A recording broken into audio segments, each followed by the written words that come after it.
मुझे कार्रवाई चाहिए। हेमंत कुमार धुरी जो एजेंट था उसका उसके नाम से एफआईआर होना चाहिए। और अधीक्षक जो नरेंद्र सोनवानी, वो तो अपने आप तो नहीं रख सकते, जब भी रखते हैं तो ऊपर से आदेश ही होगा, उससे उससे बात होकर ही होता है। तो फिर नरेंद्र सोनवानी सर से कभी एफआईआर होना चाहिए और एसी सर के पास से भी होना चाहिए। नमस्कार, मैं हूं दीपिका। सबसे पहले मैं ये बताना चाहूँगी कि आज ऐसे घर में मैं यहाँ पे पहुँची हूँ जो ग्राम पंचायत साकरा पड़ता है और ब्लॉक छूरा है। और हम कहाँ तक जाए ये बताइए। जो हमारे अपने हैं, हमारे जो छत्र छाया वाले हैं और हमारे जो सरपंच है, उन्होंने हमें लूटा है, इस प्रकार से बता रहे हैं कि हमार घर हेमंत कुमार धुरू जो एजेंट बन के आतरी से घेरी बेरी हमारे पापा ला बोला तरी से कि सरकारी नौकरी है और लगा देना तोर बेटा ला, ऐसे करके बोला थी से ओकर ऊपर भी एफआईआर होना चाहिए। और अधीक्षक जो नरेंद्र सोनवानी जो पोस्ट मैट्रिक के अधीक्षक बालक आश्रम के अधीक्षक नरेंद्र सोनवानी से के भी एफआईआर होना चाहिए। और एसी सर के भी एफआईआर होना चाहिए।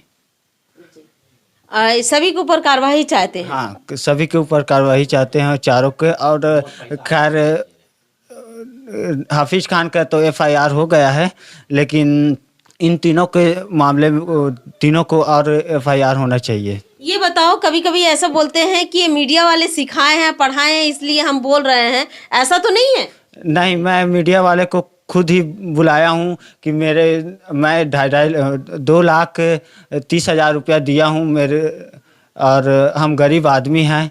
और 3 महीना मैं ड्यूटी किया हूँ, 3.5 महीना ड्यूटी किया हूँ, लेकिन 3 महीना ना पैसा वापस नहीं आया है, ना कुछ नहीं हुआ है। और नियुक्ति पत्र मिल जाएगा ऐसे करके बोला था, लेकिन अभी तक कुछ नहीं हुआ है। तो मैं आप लोगों से निवेदन चाहता हूँ थाना प्रभारी से कि मेरा पुकार सुनकर इन तीनों के प्रति एसी है और नरेंद्र सोनवानी जो आदिवासी बालक पोस्ट मैट्रिक आदिवासी बालक आश्रम के जो अधीक्षक हैं उससे, और मेरे पास आए एजेंट जो हेमंत कुमार धुरू जो पूर्व सरपंच थे, उन लोगों के एफआईआर होना चाहिए, उन लोगों के लिए एफआईआर होना चाहिए और मेरा पैसा वापस करवा देना है। जी देखिए, मैं ये बताना चाहूँगी कि ये बताइए कि आप लोग के जैसे कितने व्यक्ति ऐसे बेरोजगार होंगे और लगे होंगे, आपको अंदाजा? और ऐसे तो 300 आदमी का सुना हूँ मैं, और मैं जब गया वहाँ तो फिर 300 आदमी ऐसे बेरोजगार लड़के लगे हैं। और उन लोग का भी पेमेंट कभी मिलता है कभी नहीं मिलता है ना। अभी तक मेरे साथ और है 2 लड़का जो आसरा का है, दिग्विजय धुरू आसरा का है। वो तो करीबन 1 साल किया है, लेकिन उनका 2 महीना का पेमेंट बस ही मिला है। और खोमेश साहू जो अतरमरा का है, वो तो 1.5 माह किया था, लेकिन उसके तबीयत खराब होने की वजह से उसको भी भगा दिया। और वो तो अपना ज़मीन बेच कर ही गया है, और हम लोग तो सोना चांदी को गिरवी धर कर दिए हैं, गए हैं। और कुछ रकम कमाए थे मजदूरी करके, 50,000 रुपया उसको संलग्न किए हैं, और 30,000 रुपये मेरे बड़े बहन को मांग कर, दीदी जीजा को मांग कर दिए हैं। तो 2,30,000 पूरा कंप्लीट कर ही हम लोग मालगांव गए थे, हाफिज खान के यहाँ जाकर दिए हैं नौकरी के नाम से। लेकिन ये प्रूफ है पूरा, और हम लोगों को अभी तक इनका कोई यह नहीं मिल रहा है। इसी कारण हम लोगों को अभी भुगतना पड़ रहा है। अगर हम ऐसे हम इन चीज़ों में नहीं पड़ते तो आज अच्छा ही ज़िंदगी जीते हम लोग। बस यही चाहता हूँ थाना प्रभारी से और पुलिस अधीक्षक से कि मेरा पैसा वापस दिला दीजिए। आपका बहुत बहुत धन्यवाद होगा। यहाँ पे महावीर आपका नाम है, महावीर के पिताजी यहाँ पे मौजूद है, उनसे भी हम बातचीत कर लेते हैं कि जिस प्रकार से 2,30,000 रुपए दिए हैं और उस 2,30,000 रुपए जिस प्रकार से जुगाड़ करके दिए हैं, तो ये बताइए कि ये जो अभी हम आए हुए हैं और मीडिया वाले आए हैं, तो इस विषय में आप ये बताइए कि ऐसा तो नहीं है कि कह देंगे कि कल के दिन कि मीडिया वाले आके जोर जबरदस्ती से बात किए हैं और ऐसा कह के, क्योंकि कई बार ऐसा होता है, नहीं मीडिया वाले आए बताएं और इस प्रकार से हम लोग बताए हैं, इस प्रकार से दबाव भी आता है। जी नहीं ऐसे नहीं मैडम, हम बुलाए का बार हमारे पैसा मतलब हम तो हमारे प्रतीति खराब हो गए का बार, हम गरीब आदमी हैं, बड़ी बेहद मुश्किल से हम थोड़ा बहुत चांदी सोना रखा रहे तेला सेट लो, इसे उधारी बाड़ी करके हम 1.5 लाख रुपया मांगे हैं, बड़ मुश्किल में दिया है, का बार चांदी धर कर करें तब हमारे पास में थोड़ा सूजी पानी लंदर 15 लाख थे, कहीं कहती गोदी माटी कमाए, रोजगार घंटी कमाए, महुआ तेंदु अब जंगल के आदमी हैं, महुआ तेंदु बिने रहे हैं और तेंदु पत्ता तोड़ रहे हैं, तीसरे हिसाब से घर में बीमार पड़े कुछ लगते कहीं के ऐसे रखे रहे हैं, तो ओला 50,000 ओला दें और हमारे पास में नहीं, तब फिर लड़का के नौकरी लगा थे, ऐसे कहें तब वो 30,000 देती तेती करके जुगाड़ करके हमारा दी से हमारा मतलब लड़की बड़े लड़की है। तो पूरा टोटल कितना दिए? 2,30,000। 2,30,000 रुपए दिए। तो देखिए, मैं आप लोगों को सबको बता दूं कि जिस प्रकार से अभी बीच में FIR हुआ था कि 7.5 लाख रुपए की ठगी और उस पर एक ही व्यक्ति पर FIR हुआ था, लेकिन जिम्मेदारों व्यक्ति और भी जिम्मेदार व्यक्ति हैं उन पर FIR नहीं हुआ। तो सबसे पहले तो ये बता दूं कि FIR जो हुआ था अभी, तो महावीर यादव है, दिग्विजय ध्रुव है और खोमेश साहू है, ये अतरमरा का है, और आसरा है बोड़ा बांधा का, और ये महावीर यादव है जो साकरा का है। इस प्रकार से 3 व्यक्ति से 7.5 लाख रुपए का ठगी होने के कारण 7,70,000 की ठगी का मामला आया हुआ था और उस मामले में एक व्यक्ति के ऊपर FIR हुआ और FIR के दौरान जिस प्रकार से और जिम्मेदार व्यक्ति हैं, मैं पुलिस अधीक्षक महोदय से कहूंगी, निवेदन है कि बेरोजगार जितने भी युवा हैं और युवा पीढ़ी आज के डेट में क्या होता है, ये अपने से कहीं नहीं जाते हैं। सबसे पहले तो ये जो जिम्मेदार जो आसपास के व्यक्ति रहते हैं वो व्यक्ति आते हैं, दलाल के रूप में आते हैं, और जो बेरोजगार रहते हैं और सबको ये पता है कि किस घर में 2 से 2.5 लाख रुपए 3 लाख रुपए मिल सकता है, किसके घर में नहीं मिल सकता है, ये चुनते हैं। चुनने के बाद में आते हैं, आके सरपंच जो है, पूर्व सरपंच हेमंत ध्रुव है, वो बार बार घर पर आए और आने के बाद में इनको बोले कि सरकारी नौकरी मिल जाएगा, सरकारी नौकरी मिल जाएगा, आप 2.5 लाख रुपए दो, आपको सरकारी नौकरी मिल जाएगा। तो ये बताइए, सबसे पहले तो पूर्व सरपंच के ऊपर FIR होनी चाहिए, क्योंकि वो ठगी का पहला मामला उनके ऊपर होना चाहिए।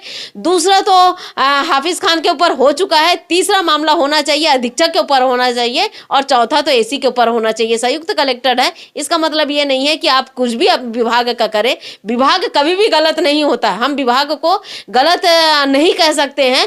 विभाग में जो बैठे हुए जिम्मेदार अधिकारी होते हैं, कर्मचारी होते हैं, वो गलत है, उनके ऊपर कार्रवाई होनी चाहिए। और अभी दिसंबर और जनवरी के अंदर में तो AC साहब यहाँ से निकल जाएंगे, और निकल जाएंगे तो ये समझ सकते हैं कि कलेक्टर साहब को मैं कहूंगी कि कलेक्टर साहब आपके अधीनस्थ AC साहब है, तो ये बताइए क्यों नहीं, आप तो आदेश भी निकाल दिए थे सहायक आयुक्त के लिए कि सहायक आयुक्त पटेल को, लेकिन आज जो प्रांत तक उनको अभी चार्ज नहीं दिया गया, क्या कारण है? क्या ऐसा केवल आप लोगों को दिखावटी है कि केवल दिखाते हैं कि हम कागजों में सब कार्य करते हैं, लेकिन आपका आदेश का कोई निराकरण नहीं होता, कोई ये नहीं है, इसका मतलब आपका आदेश का कोई मतलब ही नहीं है। तो ऐसे आदेश निकालने से क्या मतलब है?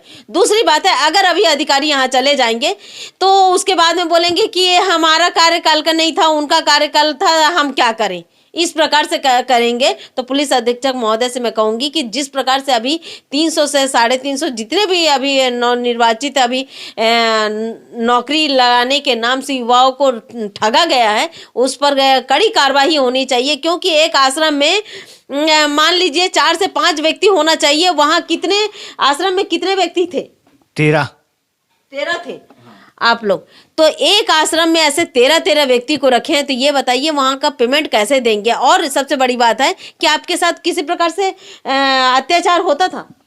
हाँ, होता था कि तुम इस काम को करो, और कभी बंद उखाड़ना है वो वाला काम करवा देते थे, और कभी साफ सफाई तो करना था हम लोगों को, लेकिन कोई नहीं करता तो करना चाहिए पड़ता था। अब क्योंकि हम नौकरी के नाम से गए हैं ना, और हम लोगों के साथ तो शोषण तो होना चाहिए था। निकाल दे इसका। और मैं इसी की वजह से बोला था कि हम लोग नौकरी के लिए आए हैं, इतना कुछ थोड़ी करेंगे ऐसे करके। तो भाई आप लोग नौकरी के लिए आए हो, झुक कर ही रहोगे तभी तो नौकरी कर पाओगे, ऐसे करके अधीक्षक ने मुझे दाब दबाव किया था। सबसे पहले तो मालूम है कि ये व्यक्ति लोगों को, जितने लोगों को लगाए हैं, 300 व्यक्ति को लगाए हैं, उनका तो कभी परमानेंट होगा ही नहीं, क्योंकि हर आश्रम से 10, 12, 13, 8, 10 ऐसे आश्रमों में रखा गया है, और उनका अभी तक पेमेंट नहीं दे पा रहे हैं। क्यों, कैसे दे पाएंगे? ये तो अतिरिक्त रखे हैं। तो सबसे पहले तो किस प्रकार से कर रहे हैं कि हम जो बेरोजगार युवा वहाँ पे पहुँचेंगे, उनको कुछ दिन रखने के बाद में उनको प्रताड़ना देंगे, और प्रताड़ना देने के बाद में अगर वो स्वयं ही निकल जाएंगे, फिर कहेंगे कि वो स्वयं निकल गए हैं, हम क्या करें। ये सवाल कहना चाहूँगी, माननीय मुख्यमंत्री जी को कहूँगी, प्रभारी मंत्री को भी कहूँगी, और पुलिस अधीक्षक महोदय जी को कहूँगी, और थाना प्रभारी से कहूँगी कि इस पर सूक्ष्म जांच कीजिए, और सूक्ष्म जांच करने के बाद में इन पर कड़ी कार्रवाई होनी चाहिए। और सबसे मैं पहले ये बताऊँगी कि जिला का दुर्भाग्य है, अगर किसी अधिकारी द्वारा गड़बड़ किया जाता है, लाखों का घोटाला किया जाता है, तो उसे स्थानांतरण कर दिया जाता है।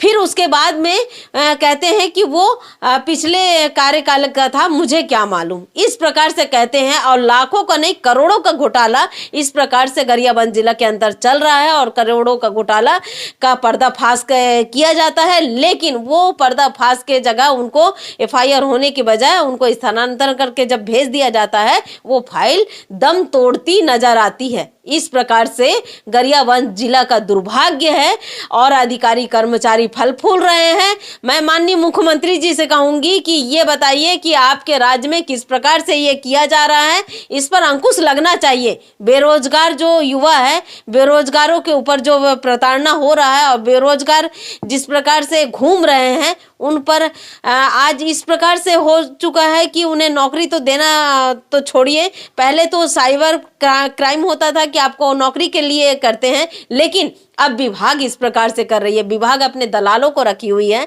विभाग अपने दलालों के साथ में, वो विभाग के जो आला अधिकारी है वो खुद नहीं लेते हैं, लेकिन उनके जो दलाल है वो जगह जगह, हर पंचायत में, हर गांव में, हर जगह में बैठे हुए हैं, और अलग अलग तरीके से बैठे हुए हैं। वो जाते हैं, घर घर पे जाते हैं कि कौन व्यक्ति कितना लाख रुपए दे सकता है, और किनका बच्चा है, उनको नौकरी का झांसा दिलाकर इस प्रकार से ठगी करते हैं। तो ऐसे अधिकारी कर्मचारी से लेते हुए सभी पर FIR होनी चाहिए। मैं श्रम विभाग के अधिकारी को कहूँगी कि ये बताइए कि एक 3 व्यक्ति को जो 3-3 माह तक का काम किया गया है, लेकिन उनको अभी तक वेतन नहीं दिया गया है, तो इस पर भी कड़ी कार्रवाई कीजिए और इनको वेतन भी दिलाइए। मजदूर संघ से भी कहूँगी कि ऐसे जो बेरोजगार मजदूर हैं, उनको नौकरी के नाम से जो ठगा गया है, और उनको ठगने के साथ साथ उनको पेमेंट नहीं दिया गया है, तो उनको पेमेंट भी दिलवाइए।